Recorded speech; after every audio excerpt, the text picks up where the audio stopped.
There's no question about your success now, is there? Because you've had the hit series, you've had hit DVDs with The Office, and now you've come back with something that was going to be difficult. It was going to be really hard to beat The Office, and you've come back with extras, and that's been a success. Well, I think the thing with The Office was that we just, it took off in a way that we could never have imagined. It just snowballed. It was berserk. We thought maybe, 1.5 million people would get it. It would be their favourite thing.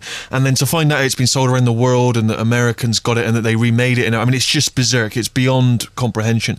So in a way, we always knew it was impossible to follow that. So we just figured, let's do something else that's like amusing to us and let's just aim for that same small group of people. Again, hopefully people will get into it, which they have. How much is the media hype to do with the success of it? Do you think it would have been good anyway if you hadn't have had everybody going, this is amazing? Do you know what I mean? Because we really were trying to downplay that. We didn't want there to be hype. That's why we had it screened in the summer, which is traditionally not thought of as a big time for new comedy and new shows. And we sort of wanted to kind of, if we could, sneak it under the radar. But now, because of Ricky's profile, because of the stars that we had in it, it was sort of impossible. And I think people do take against something if they feel it's been overhyped and over-publicised. And we kind of knew that was always a problem. But hopefully now, because it's on DVD and things, people who maybe didn't quite get with it can kind of revisit it, and hopefully they'll sense that actually, it wasn't bad after all. People's memory is an interesting thing with show business, because the way I see it now is that from the minute that The Office was on the air, it was a huge hit. But was it? I mean, was it big from the beginning? Very, very slow to begin with, and the first series really kind of pretty much got a very small audience. In fact, it was sort of dangerously close to being kind of not recommissioned for a second series. Actually, we did test screenings, and The Office scored second lowest ever for the BBC. The only thing that beat it in the lowest score was women's bowls, apparently. So there was never really much chance of it being a success. And I remember actually being on a train the day after the first episode aired, and this woman was talking. She said, "Do you see that documentary last night?" To her friend, "Did you see that documentary last night about this boss in an office? Hilarious! Oh, I was in hysterics." And the friend went, "I think that was a comedy show." And she went, "Oh, not very funny." And, that was the weird thing, is that, I think some people did dismiss it as being a documentary. Some people, just didn't think it was their cup of tea. And then, I don't know, somewhere along the line, people got in tune with it, and I think they started mentioning it to their friends, and it sort of picked up a momentum. Is it potluck whether you are funny or not? Because it does seem to me with a lot of these programmes, it's a bit like Phoenix Nights. It's probably the only other equivalent success in this country, although you've had international fame with The Office. I mean, is it down to just getting the right timing, the right PR, the right press, the right public reaction, and then it being hyped and hyped and hyped to where it's just mega stardom?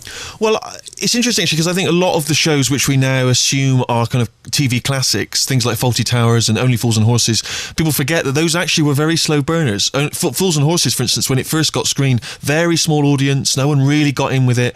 Fawlty Towers, famously there are kind of documents that went around the BBC saying this is rubbish, no one's going to enjoy this, So there's something about you just can't ever guess what's gonna strike a chord, and that's the thing with comedy. If it hits someone, if someone says, "My God, that's just like my boss," or "That's just like a guy I know," in the case of, say, Fools and Horses, you just can't predict that, and then word spreads. And I think it's not to do with publicity, because you can't hype something into a success. I think it's just word of mouth. People trust their friends more than they trust newspapers. How easy was it to get the deal? Because I think that's interesting, because you never hear about that side of it, how many years you slogged away at writing shows to get somebody to pick it up. I mean, how easy was it for you? We were very lucky, because we had a sort of, if you like, a demo tape, like bands have a demo tape. We had a sort of demo tape of The Office, which we'd filmed, and I think people were able to see Ricky's performance in that, and it just blew them away. And I think had we tried to write in a script, he talks nonsense, then he looks at the camera, this will be hysterical, no one would have picked it up. But because we had this thing to be able to show to someone, I think that was what kind of got us up and running, really. What's your favourite moment from the whole of The Office, full stop, first series, second series? The thing that I always get tickled by is a character that was in it very briefly. He was like a computer nerd. I don't remember. He popped up in the second series, and he was only in it for very briefly, and he was kind of this one of those really annoying sort of IT experts who wants to show off, and he was showing off to Gareth. And I just thought that was a moment where, this guy came in and he just did this one little role, and for me, he just stole all the scenes he was in.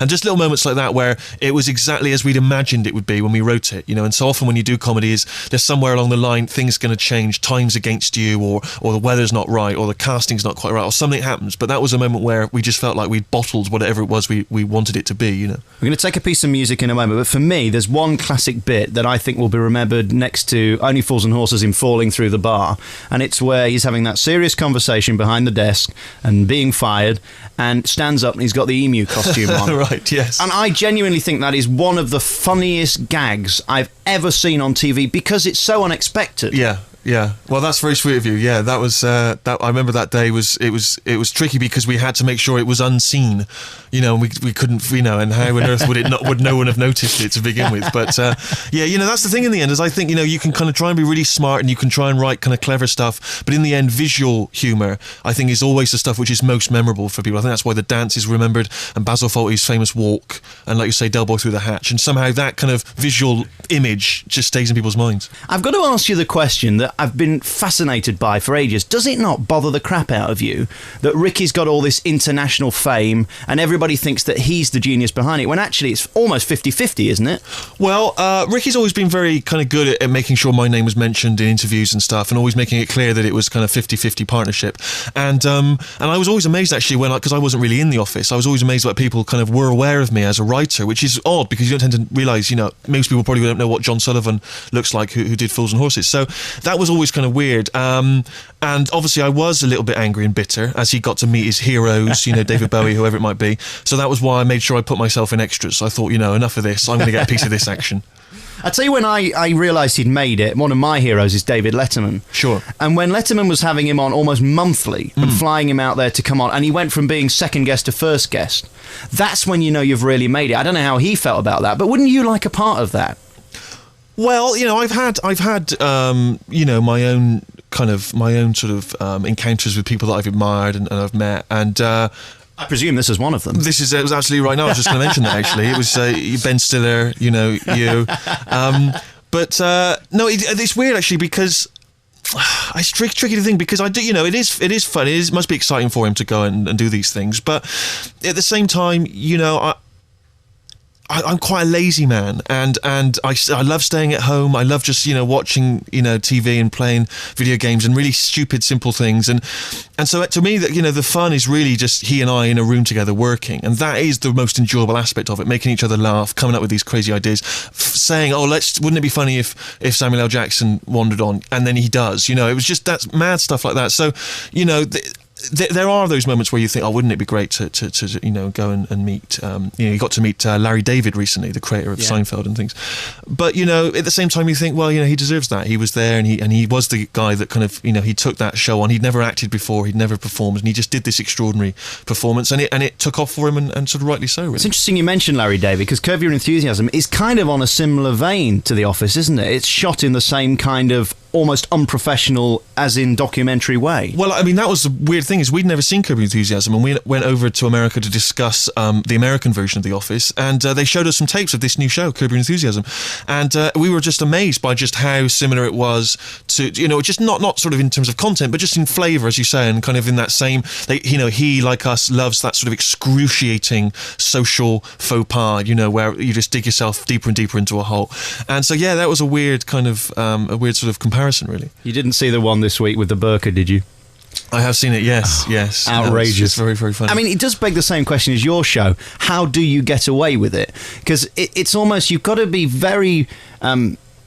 we were talking about something earlier which is similar about the comedians and the Jim Davidsons and the Chubbies, and somehow they're not respected and they're old school and they're offensive, whereas Ricky, certainly in his DVD, did stuff which I think is even worse than you would hear in a Chubby concert or a Jim Davidson concert, but he's somehow accepted and it's somehow parodied, so it's okay. Do you know what I mean? Well, I think there's a very tricky line to walk when you're dealing with kind of, as it were, hot potatoes, whether it be race or disability or sexuality, any of those things.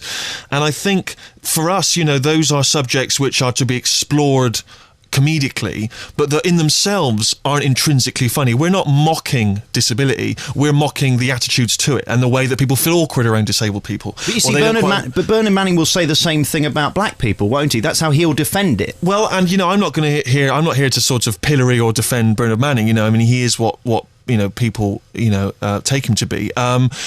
I think there's sometimes it comes from a place, and not necessarily with those guys, but sometimes it can come from a place which is kind of is perhaps less thought out, is slightly more kind of hurtful or hateful in a way, and it is a very tricky thing to sort of, you know. But there are jokes which Bernard Manning has done which I found very, very amusing, and I've laughed at them, you know, and felt awkward about laughing at them. But there's no denying that sometimes this stuff is funny. But I do think we inhabit a sort of different world because we are approaching it ironically, and we're approaching it more hopefully as a sort of examination of attitudes to it, rather than just using those things as a subject for a cheap laugh. It's a tricky balance, though, isn't it? It is hard. Yeah. You can, you know, if you cross that line once, are the press going to turn on you and go, "You went too far"? And is that something that you take into account now when you're writing your shows? That where do you go from here in terms of outrage and shocking? Well, we're not. I mean, it's weird, isn't it? Because it always kind of worries us when we're thought of as being shocking or outrageous, you know, comedians, because actually the things we're most fans of are Laurel and Hardy and Morecambe and Wise, you know, classic stuff like that, which is, you might say, kind of, you know, safe or tame. So to us, it's not really about using those subjects to be outrageous. It's more about the comic mileage you can get from them, because so much now has been used in comedy, you know, over the last sort of, you know, 100 years really, that you sort of feel like you always need to find something else that hasn't been tackled and hasn't been dealt with, just to kind of get that same. It's like a drug addict who's had so much, you know, crack, that now they just got to chase that high, and they've got to use even more, you know, to get there. And so for us, it's a little bit like that. We're always just trying to find a new area to explore, a new subject, and something which will make it, you know, all the more painful for the audience to watch. What's the process like? I mean, how do you get an episode of The Office together? Do you sit down and write an episode, or do you just write down ideas and then put it all together? Well, we're always together in a room, and we just really sit there and we just hammer out ideas. We just talk about people we've met. We kind of throw anecdotes at each other, stories we've overheard on buses. Perhaps not in Ricky's case; he never goes on public transport, obviously, anymore. But you know, stories we've heard in the pub, things like that. And then, you know, slowly things start to kind of, you know, come up. But it is quite a slow process, because years ago we used to be able to sit in bars and pubs, and we used to be able to talk, and we used to be able to spy on people, and in fact someone like Chris Finch, you know, would be people we'd actually encounter, and we'd sort of absorb this. And now it's much harder because Ricky's well known, and so we can't really go out there and sort of absorb things. So it does make the writing trickier, actually. But you know, hopefully we're still sort of coming up with stuff that people can relate to and that feels familiar. All right, we'll take another piece of music, and we'll be back with our remaining moments with Stephen Merchant. We're here today talking to the creator of The Office and Extras, which is in your stores now. Both of the DVDs from The Office are there, and the Christmas special, and of course this new DVD of The Extras is there. And there's a load of extras on extras, isn't there? Yeah, we're really pleased with these, actually, because I don't know if people are aware, but Jude Law was signed up to be in extras, and he had to drop out. And Ricky and I found this out midway through filming, and we got a little bit drunk, and we were in this hotel room, and we decided in our heads that we were going to try and replace him with Leonardo DiCaprio, who we've never met. We've had no dealings with DiCaprio. And so we kind of have a few drinks, and we start trying to phone America to try and get to speak to his agent, but we can't even get an outside line in our hotel room. It's just absurd. And we filmed this little diary of us doing it, and hope, you know, it just shows, you know, you think, you know, that people kind of they achieve certain success and they must be like living in a different world. No, we're just as incompetent as we ever were. One question I want to ask you about Ricky, and I've met him twice in this building because he does stuff for another radio station here, and I met him just last week, actually. He's an incredibly quiet and humble man. Does he enjoy being famous? Because I didn't get that impression from him on either occasion that I met him. He doesn't enjoy being famous, and he finds it very uncomfortable, and he finds being in a public area and kind of people shouting his name or people coming over to him uncomfortable. But at the same time, he's very, very... it's very important for him to always treat each person that comes up for an autograph or a handshake as the first person, because he may have had that 100 times in a day, but for them it's a big moment. And so he's very anxious about making sure that he never seems kind of aggressive or you know, he's got bad manners or he's rude and things. But obviously that can become exhausting. You know, we were up at the Edinburgh Festival this year, which is just full of comedy fans, and of course, you know, he's mobbed, and he found it very tricky. But obviously, you know, the perks for him is that he does get to meet his heroes, and he does get to do a job that he enjoys, and so, you know, I guess you take the rough with the smooth. How about you? I mean, can you go walking the streets? I mean, you're distinctive looking as Ricky is. Why distinctive looking? What are you saying there? Do you mean freakishly tall and kind of weird looking? That's basically what you're saying, isn't it? I wasn't going to talk That's about the your subtext. I wasn't going to talk about your vertical problems, but sure. I mean, you are enormous in height. I mean, I'm enormous in width. I mean, we could almost make one normal person if we were average, wouldn't we? Or maybe two. Yeah. But I mean, you are exceedingly tall, so therefore everybody's going to notice you, aren't they? Do you know, that's the weird thing though, is that ever since I'm 6'7", and ever since I remember really being this tall, people always turn to to look. I walk into a pub or a party, people will make comments. They'll just feel like they can. I remember getting locked out of my house and being in a pub and went to the bar to get an orange juice to wait for my flatmate to come back. And this guy was sat there, he sort of went, "Oh, I ordered a drink." He went, "That's a tall order." And sort of, and he was in hysterics. He was almost falling off a stool. And I wanted to say, hang on a minute, you're the guy drinking on your own in the middle of the afternoon. We should be laughing at you. But somehow, being tall, somehow people feel that that's something that, you can laugh at and you can mock. So for some reason, that's why when people recognise me from the guy who did the extras, it doesn't seem as... It feels like I've almost acclimatised to it because people have always sort of turned their heads. What do you think's worse, being fat or being tall?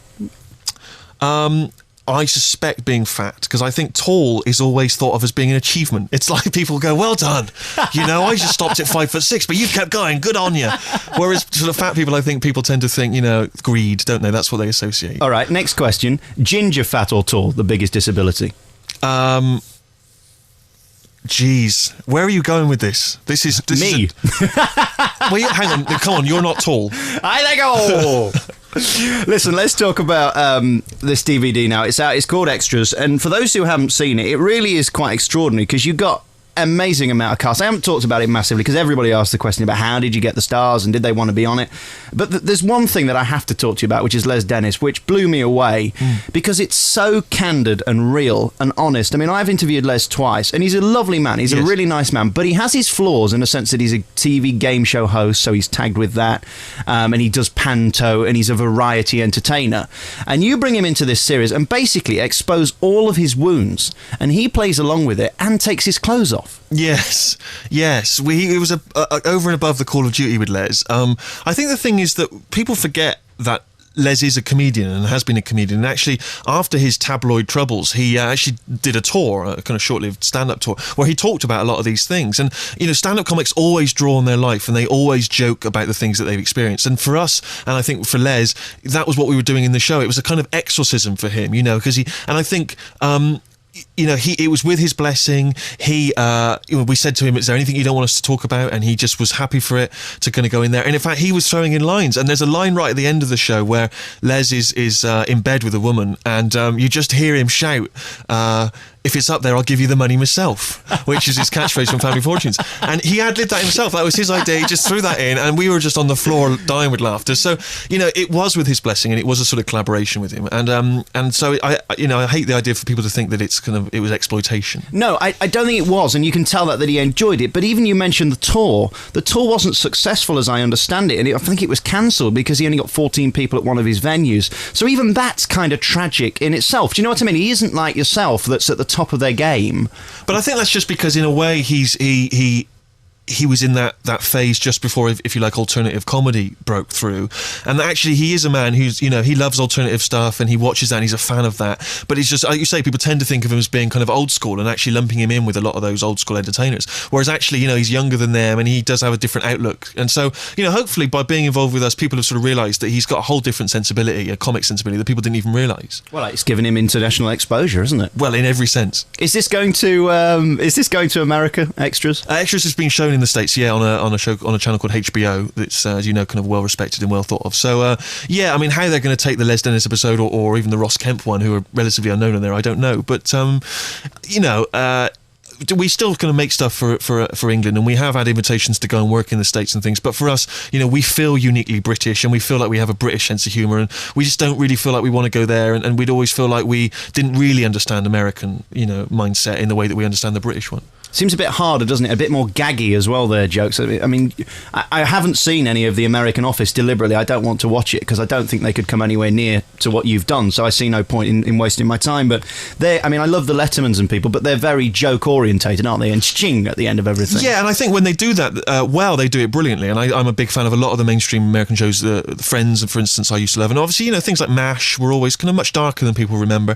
But actually, I had to say on the subject of the American Office, I say this without really being involved, and so I can't really take credit for it, but I think they've done a dynamite job. I really do. And I think, you're a DJ and you obviously, you play cover versions a lot, and to us that's the way we look at it. We look at it as like we did the original song and someone's done a really great cover version of it. And if you put our version out of your mind, I think it's a great, funny show. So I couldn't forget what Ricky's done to it and what you've done to it and all the characters. I couldn't do that. Yeah. And also it seems the clips I've seen on Letterman and things like that, they seem a little bit more slick than our version. I might be wrong.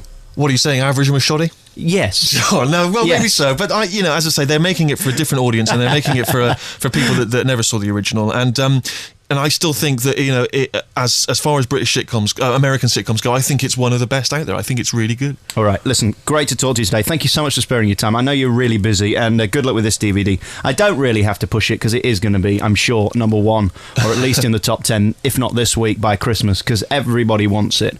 And what a great thing that is for you to make money. Well, this is it. That's what I'm in the end. People think you're in it for the art and for the experience, but no, I'm in it for the cold hard cash. Another series of extras? Yes, working on that at the moment. But as I say, we're very slow writers, so I wouldn't expect to see this until next year sometime. Any more Office? No more Office for us. No, we just actually felt that much as we love the characters and love that world, we sort of ran out of steam with it. We didn't know where else to take it, really. Well, send Ricky my regards. It's fantastic. And thank you for coming in. The Alex Belfield In Conversation podcast with daisymedia.co.uk.